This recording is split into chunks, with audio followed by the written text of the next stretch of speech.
श्री शिवाय नमस्तुभ्यम दोस्तों, आप सभी लोग जानते हैं कि 6 जून 2024 को है वट सावित्री व्रत और वट सावित्री अमावस्या भी है। तो दोस्तों इस दिन का बहुत ही बड़ा और विशेष महत्व होता है, क्योंकि वट सावित्री व्रत के दिन सभी सुहागन माताएं बहनें अपनी पति की लंबी आयु के लिए इस व्रत को धारण करती हैं और अपनी पति को हर दुख और दुविधा से बचाती हैं। तो दोस्तों इस व्रत को आप लोगों को कैसे करना है, इस व्रत की पूजन आप लोगों को कैसे करना है। बहुत सारी माताओं बहनों को इस व्रत को करने में बहुत सारी समस्याएं आती हैं, उनको नहीं पता होता है कि आखिर ये व्रत को कैसे किया जाता है, इस व्रत को करते समय हमें किन किन बातों का ध्यान रखना होता है, पूजन किस समय करना होता है। भी बहुत सारी चीज़ें हैं जो कि माताओं बहनों को समझ नहीं आती। अगर इस वीडियो को आप लोग देख लेते हो तो आप लोग वट सावित्री व्रत की सारी जानकारी आप लोगों को मिल जाएगी। साथ ही में इसकी पूजन कैसे करते हैं, पूजन का समय क्या है, ये सारी बातें भी आप लोगों को पता लग जाएंगी। तो सबसे पहली चीज़ दोस्तों, ये तो बात आप लोग जानते ही हैं कि सुहागन महिलाओं की पति की लंबी उम्र के लिए या वैवाहिक जीवन को अच्छा रखने के लिए जो है ये वट सावित्री व्रत बहुत ही अच्छा माना जाता है और इस व्रत को सभी माताएं बहनें धारण भी ज़रूर करती हैं। तो दोस्तों इस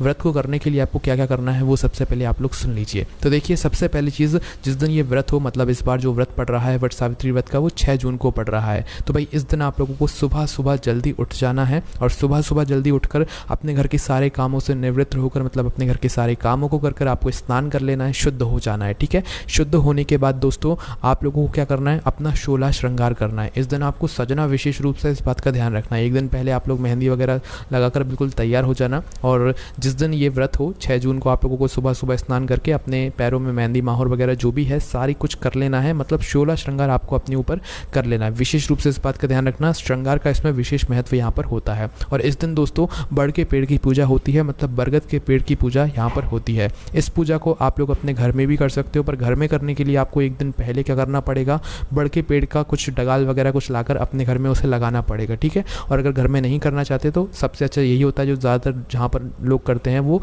बरगद के पेड़ के नीचे करते हैं, या किसी मंदिर में लगा हुआ होता है, या घर के बाहर कहीं पर बरगद का पेड़ लगा हुआ होता है। तो ज़्यादातर माताएं बहनें वहीं पर जाकर पूजा करती हैं, और जहाँ पर सभी माताएं बहनें पूजा करें वहाँ पर अगर सभी, मतलब आप लोग भी वहीं पर करोगे तो ज़्यादा बेहतर रहेगा। ठीक है, अगर आप अपने घर में करोगे तो आपको बहुत सारी समस्याएं भी हो सकती हैं। तो इससे अच्छा यही होगा कि आप वहाँ पर जाकर पूजा करें जहाँ पर आपके घर के आसपास के सभी लोग पूजन करने वाले हैं। चाहे आप किसी मंदिर में अगर बरगद का पेड़ लगा हुआ है, बड़ का पेड़ लगा हुआ है, वहाँ पर जाकर भी ये पूजन कर सकते हो। आपके घर के आसपास कहीं पर भी ये पेड़ हो, वृक्ष हो, बड़ का पेड़ या बरगद का पेड़, तो वहाँ पर जाकर भी आप लोग ये पूजन कर सकते हो। क्योंकि आपके अलावा वहाँ पर बहुत सारे लोग पूजन करने के लिए आएंगे। सुहागन माताएं बहनें इस दिन पूजन करने के लिए ज़रूर आएंगे। ठीक है, उसके बाद में दोस्तों इस दिन पूजन का शुभ समय क्या है, शुभ मुहूर्त क्या है, किस समय से लेकर किस समय के बीच में हमें ये पूजन करनी है सुहागन माताओं बहनों को इस दिन की वट सावित्री व्रत की, तो वो भी सुन लीजिए। तो देखिए 6 जून को दोपहर के 11:52 से पूजा का शुभ मुहूर्त शुरू हो जाएगा, जो कि दोपहर के 12:58 तक ही चलने वाला है। ठीक है, तो इस समय के बीच में जब भी आप पूजन करेंगे तो बहुत अच्छा रहेगा। बाकी इससे इस समय के थोड़ा पहले थोड़ा बाद में भी अगर पूजन करते हो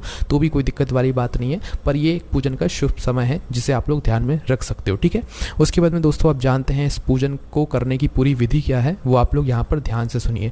देखिए, पूजन को करने के लिए आपकी जो भी पूजन सामग्री है वो सारी आप तैयार करके बरगद के पेड़ के नीचे पहुँच जाना है। ठीक है, घर पर कर रहे हो चाहे बाहर कर रहे हो, पूजन विधि एक ही रहेगी, उसमें कोई भी बदलाव नहीं रहेगा, है ना।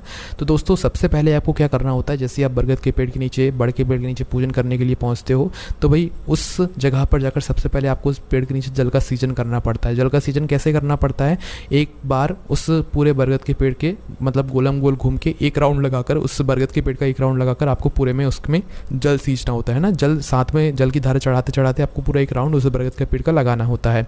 जैसे ही आपका जल चढ़ जाता है तो उसके बाद में दोस्तों आपको क्या करना होता है, आपको पिसे हुए चावल से जो है क्या करना होता है, एक मतलब कुछ बनाना होता है जो कि हम आपको बताते हैं। तो देखिए, पिसे हुए चावल के अंदर आप लोगों को थोड़ी सी हल्दी और थोड़ा सा पानी मिलाकर जो है एक वो चावल का वो बना लेना होता है, और उसके फिर थापे उसी मतलब बरगद के पेड़ के ऊपर आपको लगाने पड़ते हैं। आप जैसे ही आप मतलब उसके बरगद के पेड़ के ऊपर जल का सींचन कर दो, आप उस बरगद के पेड़ के पास में बैठ जाओ। ठीक है, बैठने के बाद चावल, पिसे हुए चावल के अंदर हल्दी और पानी मिलाकर आप उस चीज़ के जो है अपने हथेली से थापे लगा दो। कितने थापे लगाओगे, उसी बरगद के पेड़ के ऊपर 5 थापे लगाओगे या तो 7 लगाओगे। थापे कहने का मतलब है कि अपने सीधे हाथ की हथेली को लेना, उस चावल के अंदर भिगोना थोड़ा सा और उस पेड़ के ऊपर लगा देना। ठीक है, 5 थापे लगाना या तो 7 थापे लगाना, है ना। उसके बाद में दोस्तों आप लोगों को क्या करना है, सावित्री और सत्यवान का कुछ मतलब आपको एक मूर्ति जैसी भी बनाना है। चाहे आप वह सावित्री, सत्यवान और सावित्री जिसकी हम पूजन करने वाले हैं, तो भाई उनकी आप लोग चाहो तो मूर्ति भी बना सकते हो, चाहे तो मतलब आप सबसे पहले, क्योंकि दोस्तों उन्होंने व्रत किया था, उन्होंने इस व्रत की शुरुआत की थी और अपने पति के प्राणों की रक्षा करी थी, जिसके लिए आप लोग जो है क्या कर सकते हो, सबसे पहले आप लोग अपने आंचल में क्या कर सकते हो, जो है जो भी आपकी घुइयाँ वगैरह रहती हैं, मतलब जो आप पूजन सामग्री के लिए जो भी आप प्रसाद वगैरह लेकर आते हो, उसमें से कुछ सामग्री जो है आप लोग अपने किसी एक कपड़े के अंदर या चुनरी के अंदर आप लोगों को रखना होता है, जिसे आप लोग अपनी गोदी में भी यहाँ पर रख सकते हो। ठीक है, मतलब अपने आंचल में यहाँ पर आप लोगों को रखना है, जैसे घुइयाँ या आपके यहाँ पर कुछ भी और नाम से जाना जाता होगा ना। और ध्यान रखिएगा, जो भी आपने मीठी की सामग्री या मिठाई वगैरह जो है, फल वगैरह अपनी उस आंचल में रखे हुए हैं, तो भाई उस कपड़े को आप लोगों को बांधना भी विशेष रूप से है, इस बात का भी आप लोग ध्यान रखना। ठीक है, उसके बाद में दोस्तों सबसे पहले आपको जो है गौर गणेश बनाने पड़ेंगे। गौर गणेश आप लोग क्या कर सकते हो, मिट्टी के भी बना सकते हो, गोबर के भी बना सकते हो, सुपारी पर कलावा बांध कर भी गौर गणेश बना सकते हो। ठीक है, तो सबसे पहले हम लोग गणेश जी की पूजन करेंगे। गणेश जी को सबसे पहले रोली चावल और आपको हल्दी यहाँ पर समर्पित करना है। गौरी माता को जो है आपको सिंदूर समर्पित करना है। ये सिंदूर आप चाहें तो अपनी सिंदूरदानी से भी समर्पित कर सकते हैं, और मतलब दोनों को ही आपको जो है कलावा यहाँ पर समर्पित करना है। इसके बाद में जो आप घी का दीपक लेकर आए हुए होंगे, दीपक घी का होना चाहिए, इस बात को ध्यान रखना है। ठीक है, जो भी घी का दीपक है वह आप लोग घी का दीपक जला दें। उसके बाद में दोस्तों इस दिन जो है बड़ के पेड़ के पत्ते के गहने बनाकर जो है हमें पहनना होता है, तो इसीलिए आप लोग एक बरगद का पेड़ का पत्ता लेकर आप उसे अपने बालों में कहीं पर भी लगा लो, है ना, एक गहने के रूप में आप लोग उसे सजा लो अपने बालों के ऊपर, ये विशेष रूप से ध्यान रखना है इसको, है ना।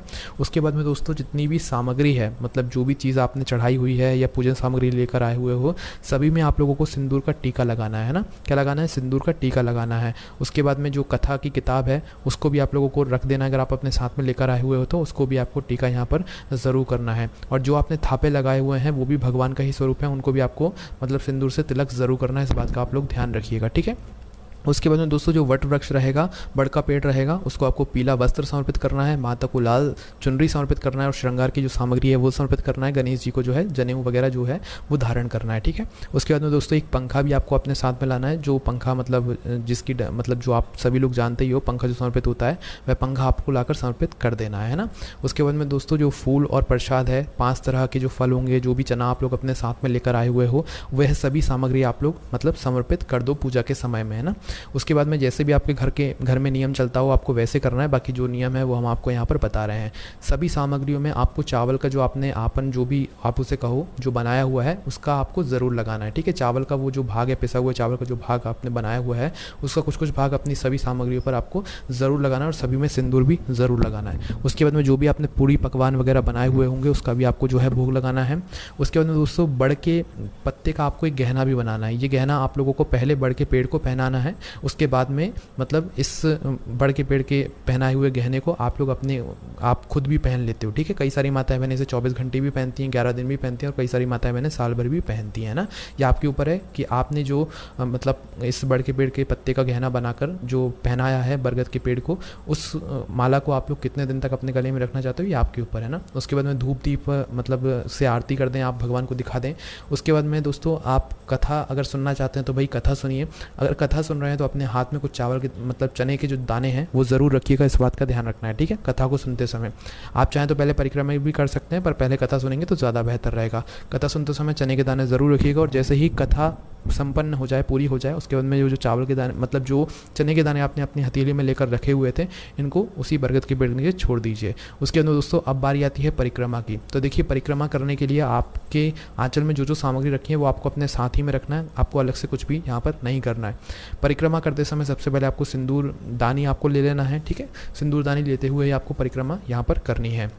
उसके बाद दोस्तों परिक्रमा आप 108 भी कर सकते हैं, 11 भी कर सकते हैं, 21 भी कर सकते हैं, 51 भी कर सकते हैं। ये आपके ऊपर है कि आप में कितना मतलब कितनी आप परिक्रमा कर सकते हैं, ये आपके ऊपर है, पूरा आप देख सकते हैं ना।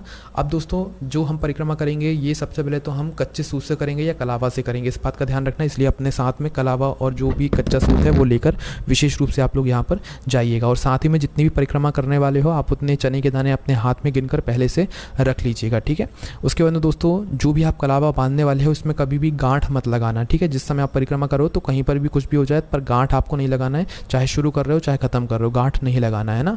उसके बाद मैंने आपको जो है सबसे पहले सिंदूर लगाना है परिक्रमा शुरू करने से पहले।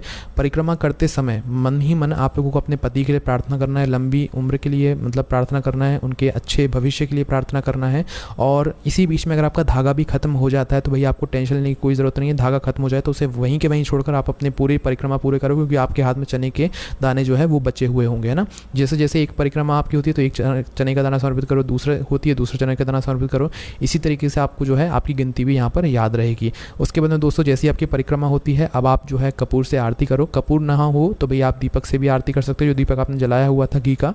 उसके बाद में दोस्तों आप लोगों को जो है गौर माता को जो है आपको सुहाग देना है, ठीक है। 5 बार आपको उनको सिंदूर लगाना है। कितनी बार? 5 बार। और 5 बार सिंदूर लगाने के बाद वही सिंदूर आपको अपनी मांग में भी लगाना है। कितनी बार? 5 बार लगाना है। और प्रार्थना करना है अपने सुहाग के लिए, है ना। उसके बाद में फिर जो आप पंखा लेकर आए हुए हो, पंखा आप वो मत समझना जो हम आपको बता रहे हैं कि भाई पंखा जो जिससे हम हवा करते हैं हाथ से, वो वाला पंखा आपको समर्पित करना है। फिर वह पंखा जो है आप लोगों को वहाँ पर समर्पित करना है और उससे थोड़ी हवा भी करनी है भगवान को। उसके बाद में 5 से 7 बार आपको खड़े होकर भगवान को गले लगाना है, मतलब बरगद के पेड़ को गले लगाना है। 5 बार गले लगाओगे या 7 बार गले लगाओगे, ठीक है। उसके बाद प्रार्थना करोगे अपने पति के प्राणों के लिए, पति की लंबी आयु के लिए। उसके बाद में दोस्तों जो प्रसाद है खुइया जिसे आप लोग कहते हो, तो भाई वह आपको खुद ही खाना है। जो आप अपने आंचल में रखा हुआ है जो भी प्रसाद है आपका, तो वह आपको खुद ही खाना है, बाहर के किसी व्यक्ति को नहीं देना है। आप अपने बच्चे या पति को दे सकते हो, उसमें कोई भी दिक्कत वाली बात नहीं है। और जो चढ़ाया हुआ सामान है वह आप किसी को दान कर सकते हो, सास को भी दे सकते हो, जेठानी को भी दे सकते हो, या बाहर के किसी व्यक्ति को दान आप लोग कर सकते हो, ठीक है। उसके बाद में दोस्तों इस दिन जो भी आप दान पुण्य करते हो, सुहागन सामग्री की जो भी दान पुण्य करते हो, उसका आपको 2 गुना फल होकर यहाँ पर मिलता है। इसके बाद में दोस्तों बहुत सारे लोग क्या करते हैं कि इसी दिन जो है मतलब चने का और जो प्रसाद रहता है तो उसी से वो व्रत खोल लेते हैं। जैसे उनकी पूजन होती है तो बरगद के पेड़ के नीचे ही जो है वो अपना व्रत खोल लेते हैं। और कई सारे लोग ऐसा भी करते हैं कि वो पूरे दिन व्रत रहते हैं पूजन करने के बाद भी, बाकी एक टाइम जो है वो मीठे में कुछ यहाँ पर खा लेते हैं। तो आपके यहाँ जैसा होता है आप वैसे ही कीजिएगा। बाकी जो पूजन सामग्री है, जो भी नियम थे, वो हमने आपको सारे बता दिए हैं। अब आपके मन में कोई भी दिक्कत समस्या परेशानी आती है, कोई भी आपका प्रश्न है, तो उसे आप हमसे कमेंट करके पूछ सकते हैं। ओम नमः शिवाय, जय भोले बाबा श्री शिवाय, नमस्तुभ्यम।